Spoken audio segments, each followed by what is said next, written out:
Entra o Os crescimento primeiros jogos do do Vasco. Pedrinho como presidente. Foi, e da demissão do Álvaro, se eu não me engano, né? Foi depois desse Flamengo e Vasco. Entra o crescimento desse Vasco desde esse jogo. Entra o Flamengo, que o Pascoal pergunta qual o Flamengo, assim. Então, o que você prevê de dificuldade de lado a lado nessa partida, além da rivalidade?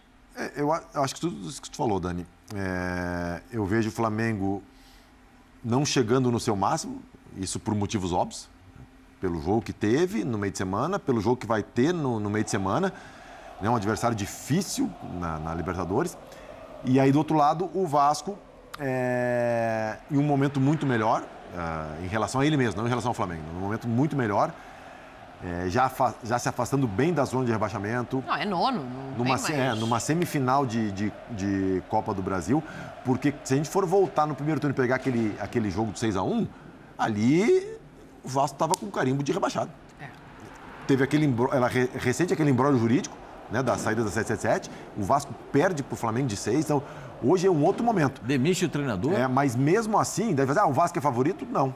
Eu acho que ainda tem uma distância grande entre os elencos e entre a estruturação dos clubes, né?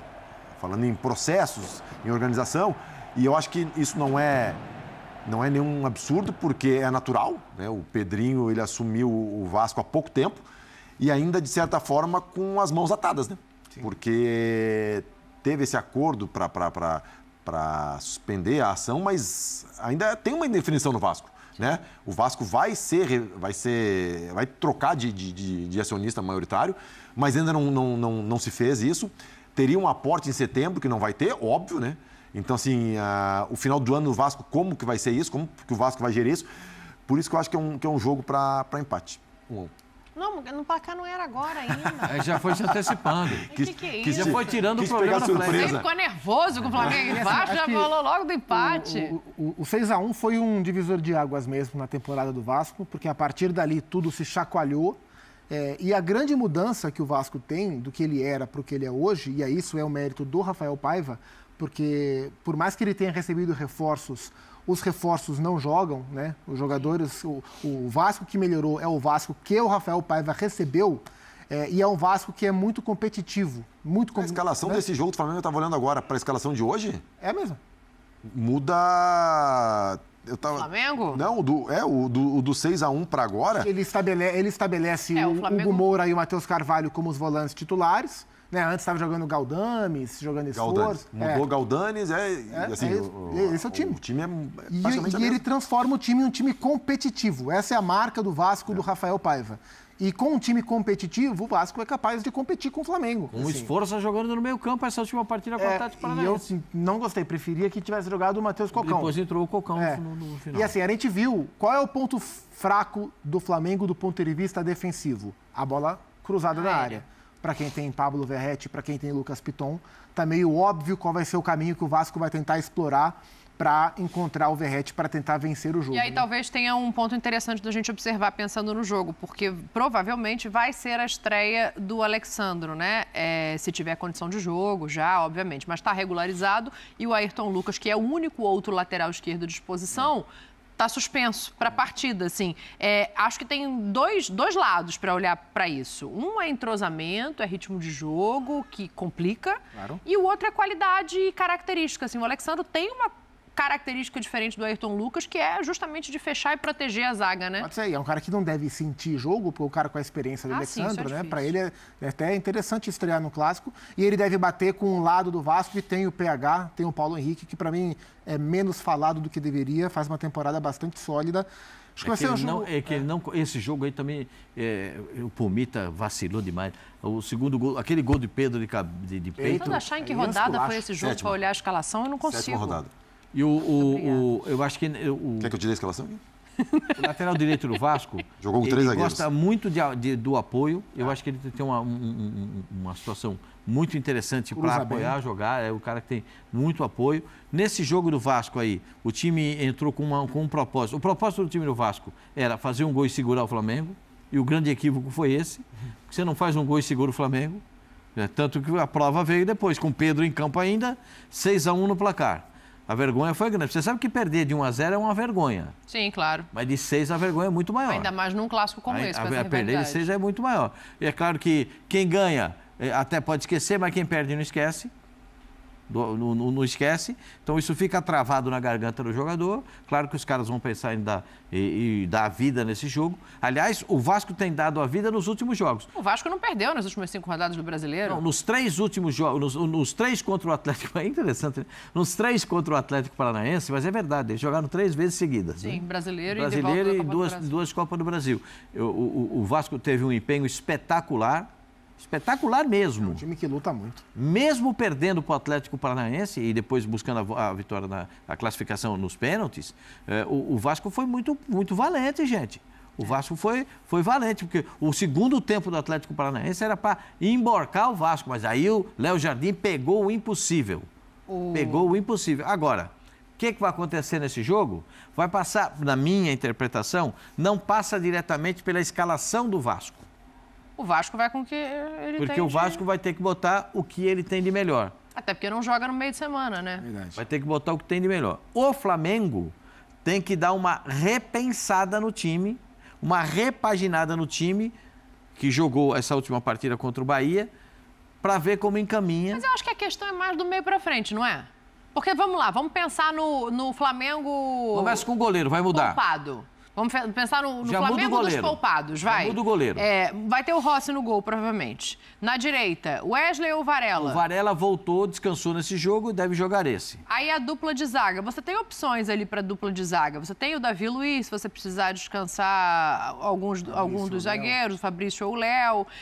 À esquerda, provavelmente o Alexandre, a menos que, enfim, o Tite não entenda que é a hora dele estrear ainda por algum motivo. Aí tem o menino da base, tem a opção do Léo Pereira improvisado ali, que aí eu já acho que modifica muito o sistema. Aí vamos para o meio-campo. Léo Ortiz e Pulgar, que descansou. O Eric Pulgar descansou. O Léo Ortiz vai jogar? De La Cruz volta? Pode. Eu acho que o De La Cruz, se voltar, ainda é para ganhar minutagem. Vai entrar no segundo tempo. A questão é do meio para frente. O Arrascaeta não vai jogar. O Gerson você não tira porque ele não sai. Então deve ser Léo Ortiz, Eric Pulgar e Gerson. Tem o Alan. E aí você forma o trio de ataque. O Luiz Araújo, Carlinhos pode jogar, Bruno Henrique aberto pelo lado. Opções ele tem, né? O Plata pode estrear também. Não, é isso que eu tô falando, assim, porque o Pascoal colocar aqui Flamengo vai ser. O Plata joga nas 3 da frente. Pode ser Plata, Araújo e BH na frente. Esse Flamengo que a gente tá montando aqui, né? Pensando nas opções, o enfrentamento muda? Pode ser o Carlinhos também com o Plata vindo do lado do campo para dentro. Carlinhos fez uma boa final, foi uma boa semifinal, né, de Campeonato Carioca. Foi. Nova Iguaçu e Vasco. Semifinal. Foi semi. De repente ele pode ser ele o central. A gente não falou no Gabigol, hein? Mas é porque, por tudo que a gente já falou no começo aqui do programa, a gente não está colocando o Gabigol. Sem o Arrascaeta, é a posição mais provável de o Tite encaixá-lo, é justamente no desfalque do Arrascaeta. Tem o Lohan também, né? Tem, mas assim, onde é mais provável o Arrascaeta brigar por uma vaga no time do Flamengo? Como centroavante? O Gabigol. Como centroavante ou quando abrir uma brecha por trás? Quando abrir uma brecha. A brecha talvez esteja aberta, não sei, né? Pode ser, vai que o Gabriel joga 90 minutos. Se o Carrijo pudesse jogar, era a vez do Carrijo. O Alcaraz. O Alcaraz. Eu falei Carrijo é do Corinthians. O Carrijo é do Corinthians. O Alcaraz. Sim. O Alcaraz, se pudesse jogar, o jogo dele. E a característica, tanto pro atacante, pro Plata, né? Quanto para ele. Ele jogou 45 minutos e foi expulso. Não, mas é que... eu vou dizer um negócio... não se ajuda. Não. O jogo nos acresce. Os caras não se ajudam. Ali, a gente falou da arbitragem, do lance da expulsão ou não do jogador do Atlético Mineiro, do Júnior Alonso. Eu achei que foi cartão amarelo. No dia quando o VAR chama o árbitro para ver a confusão, ele tinha que expulsar sim. Sim. Ele escolheu um de cada lado e assim foi. Então, segue o jogo. Já tinha expulsado o cara que provocou a briga, certo? Que foi o Júlio Alberto. E segue o jogo. Não precisava. Tem muita intervenção. Foi chamado no VAR, é muito né? Ele foi chamado para olhar no VAR. Aí... Para trás mente não, Pascoal. Vamos para frente mente. Deixa eu fazer o seguinte, deixa eu ouvir aqui, lado a lado, né? O Léo Pereira falou hoje para a TV do Flamengo, o Paiva também, que eu quero que o Praz desenhe aqui para gente como vai ser esse enfrentamento. Vamos ouvir os dois lados. Mas acredito que a gente jogou o jogo que foi se descrevendo ali, que foi se desenhando durante a partida. A gente foi no meu ponto de vista, a gente foi uma equipe muito consistente. Na hora de defender, a gente defendeu muito bem. Na hora de atacar, a gente soube explorar os vacios do Bahia. E a gente conseguiu essa classificação, uma classificação importante, que nos dá essa vaga aí na semifinal. E agora é focar no jogo de domingo É claro que teve a comemoração assim depois, todo mundo estava bem feliz ali depois, comemorando. E a gente merece, quando a gente ganha, a gente tem que comemorar ali naquele momento, durante a noite, com os nossos familiares, com os nossos amigos. Mas no outro dia a gente já sabe que tem que se preparar, porque já tem... mesmo, literalmente. Hoje já tem outra... Já tem que se preparar, porque domingo tem um clássico, e é um clássico importante, a gente sabe. O maior clássico do futebol brasileiro. A gente espera fazer Concordo. uma grande atuação e conseguir esses 3 pontos, que vai ser muito importante para nossas ambições no brasileiro também, né? O nosso foco total na semana foi o Atlético Paranaense. Em nenhum momento a gente desviou o foco, porque a gente sabia da importância desse jogo e da dificuldade que ele ia ser. Então a gente ainda nem olhou para o Flamengo da forma que deveria, porque a gente não poderia ter olhado antes mesmo. A gente tinha que focar nesse jogo. Acho que agora a gente tem que curtir um pouquinho o momento, né? Desfrutar um pouquinho dessa vitória, dessa classificação, desse momento. E a partir de amanhã o foco tem que ser 100% no Flamengo. É um clássico gigante. A gente sabe que vai ser um jogo dificílimo para a gente. A gente precisa pontuar no Campeonato Brasileiro. A gente precisa manter o foco da onde a gente quer estar e chegar também. A gente sabe que a gente vai ter um grande jogo, um grande clássico. O que a gente promete é que a gente vai trabalhar muito, vai se doar muito, a gente vai buscar o nosso melhor para a gente buscar um grande jogo e, se possível, um bom resultado. Tá aí, ó, o Paiva mudou a cara desse Vasco, mudou a confiança desse Vasco, mudou o lugar da tabela desse Vasco. Como é que você imagina esse enfrentamento, do ponto de vista de campo mesmo, assim, de o Flamengo ter a característica de ficar com a bola, de como o Vasco vai se posicionar nesse jogo? Essa entrevista foi logo depois do jogo do Atlético, né? Porque ele fala ali que vamos comemorar, vamos desfrutar, né? E nós estamos na sexta-feira. Não, ele estava comemorando na quarta, agora ele já parou de comemorar. Vira e aí é Flamengo, porque é um clássico, com tudo que a gente falou, né? O histórico que tem de rivalidade, o 6-1, foi o primeiro clássico do Pedrinho como presidente. Certeza que o Pedrinho tem esse jogo agora como um jogo especial para ele, até como imagem, porque ele assume o Vasco e tem aquela derrota pesada, então ele quer, como vascaíno, como presidente, ele quer dar uma resposta. E o Paiva fala ali, nós temos que pontuar. Então, você acha que o jogador num jogo como esse, ele entra pensando mais no que passou, no 6-1, ou numa possibilidade de um novo enfrentamento da Copa do Brasil? Porque pode ser que seja um confronto de final de Copa do Brasil, se os dois passarem. Ah, não. Acho que o primeiro que vem na cabeça é o 6-1. Especialmente o time do Vasco. Porque é muito forte. Se fosse 2-1, 3-1, mas 6-1, é muito forte. Num clássico contra o Flamengo é muito forte. Pensa nisso. Mas ele falou ali, nós temos que pontuar, porque não sei o que, tem que continuar o bom momento. Eu acho que ele vai no mesmo pensamento que eu. Eu acho que um empate, pela circunstância, pelo Vasco ter jogado, no meio de semana, um jogo desgastante, e pelo momento dos dois clubes, né? Eu acho que um empate para o Vasco é bom, até pela colocação na tabela também. O Zupa entra num ponto legal, né? Que é assim, de pensar no Verratti lá na área. É o caminho. O Verratti é um jogador que explora muito o cabeceio, e não precisa servi-lo tantas vezes. O Verratti é o tipo do cara que não precisa, claro que é melhor que ele receba, mas ele não precisa receber 5 bolas no jogo. Se ele receber 2 bolas no jogo, uma ele vai guardar. O nível de aproveitamento dele na bola aérea é uma coisa assombrosa, assombrosa. E o Vasco tem... bola ruim que vem no alto, ele tem que encaixar o corpo na bola. Ele atropela o zagueiro. Né? E o Vasco tem os 2 laterais, né?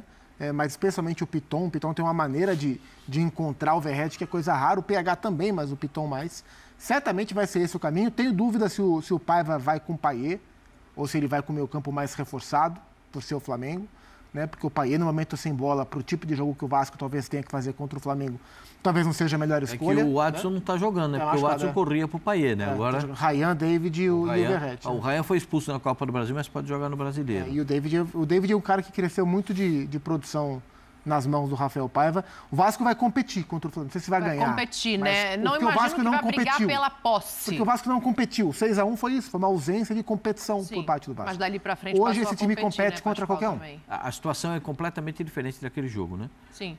E até o Mas você imagina um Vasco brigando pela posse de bola? Isso eu acho mais difícil, né? Improvável. Não, eu acho que o Vasco vai ter que... O Vasco vai usar o que ele tem de melhor, que é o chamado contra-ataque, né? O Vasco gosta muito dessa bola da velocidade, para poder chegar no seu centroavante. Eu acho o jogo muito complicado. Eu não vejo muita facilidade para o Flamengo nesse jogo, não. Até pelo que a gente falou em relação ao Bahia, né? O Bahia não é de transição rápida, e isso facilita a marcação do Flamengo. É um outro tipo de enfrentamento. Radicalmente outro tipo de jogo. A ultrapassagem dos laterais, a velocidade são 2 pontas que jogam. Então a gente precisa ver. O comportamento. Você sabe o que eu gosto do time do Vasco? É que o Vasco, quando toma um gol, os caras se incomodam. Não é igual a seleção brasileira, toma gol, todo mundo abaixa a cabeça, tudo assim. Os caras tá revoltado com a seleção. Os caras se incomodam. Você pode ver, o Vasco toma gol, tá um falando, esse aqui você não marcou. É isso. É isso. O Vasco tomou o gol contra o Atlético Paranaense, o Esforça pegou e foi chamar. O Esforça, que tá chegando agora, foi chamar a atenção dos caras lá do Léo, entendeu? Sim. Vai reclamar do Maicon. Por quê? Porque alguém tem que se incomodar quando toma gol. Alguém tem que falar. Porque se todo mundo achar que tomar gol é bonito, perde o jogo.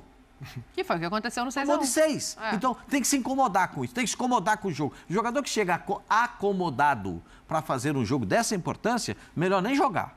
Mas não vai ser o caso. Tem que estar incomodado. É o que o Praz falou. Botar na cabeça deles. Vocês tomaram de 6 lá, hein? A vergonha que vocês...